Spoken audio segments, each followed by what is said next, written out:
Hey, Katrina here from Scrappy Horses. Welcome to my YouTube channel. Hope you're having a great day where you are. Today I'm working on a card with this beautiful image from Conie Fong called Sunflower Pumpkin Bundle. It is perfect for your fall projects, whether they be Halloween or Thanksgiving or just any time during the fall, an anniversary or birthday. This digi would be perfect.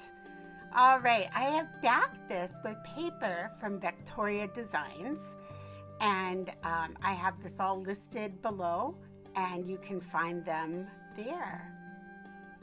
Of course, I'll be using my Fabri-Tac. I'll be using some multimedia glue, my Fabri-Tac Pitt Pen, my image. Now, I had a boo-boo on my image, and so to correct that image, I cut another pumpkin, and I'll share that later in the video.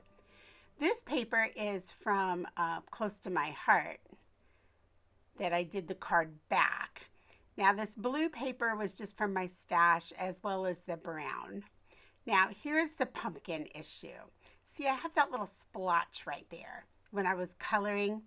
And so I just did another pumpkin because another pumpkin comes with the set. I sized it appropriately, cut it, and I'm going to put it on with some dimension. I also have some lace, but I didn't end up using that. And I also have embroidery floss. Now, this blue piece is where I cut my offset piece. So I'm going to use this to back my card so that this blue piece doesn't get wasted. So I'm going to go cut that to size, and I will be right back. Okay, it is now cut, and you can see that I've cut this to size, and I've sped up the video a little bit here, quite a bit actually. I have my embroidery floss. I'm going to go ahead and tie a knot, nothing fancy. Here I'm just looking to see where my digi is going to fit on the card. I had thought about putting a bow here and then changed my mind later. I felt like it just wasn't going to work.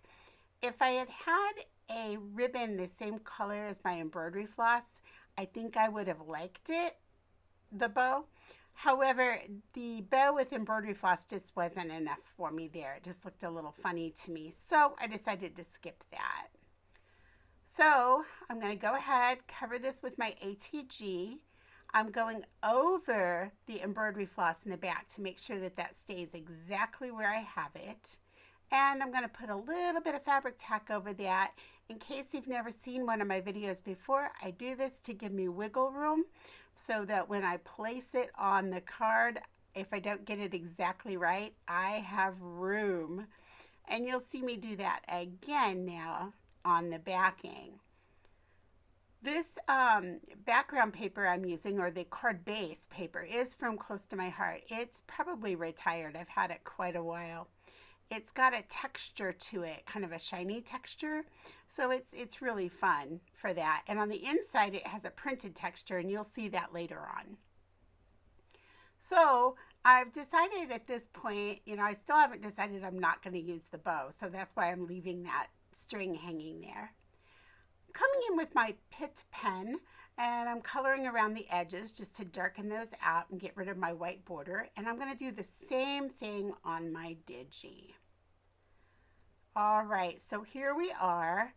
We're going to go ahead and layer up my focal image, and again I'm just going to go with a little Fabri-Tac there, just put it in place.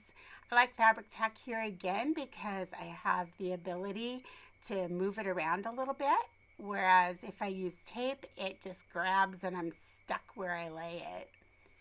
So Fabri-Tac gives me that ability to move it around a little bit. So I've cut those strings in the meantime. I'm going to come in with some cereal box. I'm going to layer just the right side of this. That way it'll stick up on the right side to sort of meet where it's going to meet over the embroidery floss, and that way it lays flat. Okay, I hope that makes sense. It just builds it up on the right side to match the left side.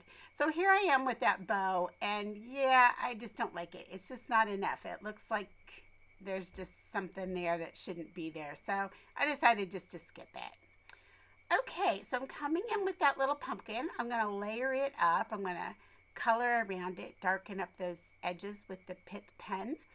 And I decided to go with 2 layers of cereal box because one just wasn't enough. I decided to go with 2. I just hand cut a couple of circles, glued those, taped those into place, and built up a little dimension there for that pumpkin. So we'll just lay him on top, and that'll take care of it. Oh, I'm putting a little bit on the bow there. That's what I'm doing there. Putting just a little bit on that bow to build that up. Those are teeny tiny little pieces of cereal box. That may have been overkill, but that's okay. That's kind of who I am, I guess. Gives you an insight to who I am, right? All right, so we're going to glue that in, and then that will be taken care of. All right, next I decided to put some gems in. And again, if you watch my videos, you know that I use these little blue gems. These were from my daughter's wedding years ago, like 9 years ago, something like that. And I still have these blue gems left. So every time I do a project that has blue, I pull out these blue gems.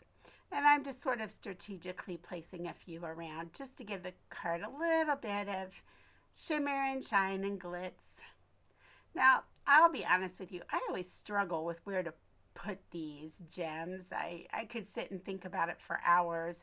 And, you know, people say, well, just put them on there. It'll be fine. And I never like where they lay. And so I always have to think and think and think about it.